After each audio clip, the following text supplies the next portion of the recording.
Pagod ka na, pahinga ka muna. At hindi masamang magpahinga kapag pagod na tayo sa buhay. Hindi naman natin matatakasan lahat ng problema at pagsubok natin sa buhay eh. Pero pwede ka magpahinga.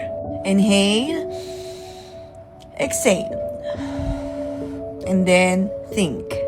Kapag sobrang bigat talaga, minsan nabablangko talaga tayo eh, no? Pero kailangan din natin kontrolin yung emosyon na meron tayo. At yung pinakamasarap na alalahanin ay yung kasama natin ng Diyos. Na hindi tayo nag-iisa na humaharap sa mga problema. And alam nyo, ang sarap-sarap po talaga lumapit sa Lord kapag, alam nyo yun, sobrang bigat. Ang sarap-sarap umamin sa Kanya na, Lord, help me. Hindi ko po kaya to. Please, tulungan mo po ako. Ibigay po natin sa Lord yung bigat at hayaan po natin siya na siya po ang kumilos sa mga problema po natin. Kaya nga minsan po kahit hindi natin alam kung paano po natin masusolusyonan yung mga problema, pero still, nagagawan pa rin ng paraan. May peace po talaga tayo natatagpuan sa presence ni Lord. Every time po nalalapit tayo sa Kanya, kapag katipong sobrang bigat na.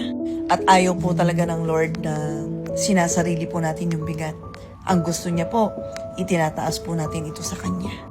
Kaya ako po kapag sobrang bigat ako sa problema na kinakaharap ko, ay Lord, iyo po ito. Hindi ko po to kaya. Please, help me. At palagi po siyang ready. Palagi po siyang handa na saluhin tayo. At ganun po talaga magmahal ang Diyos. Maawain po siya sa ating mga anak niya. Kaya kung mabigat po yung dinadala mo, yung pagsubok na kinakaharap mo, pahinga ka po muna.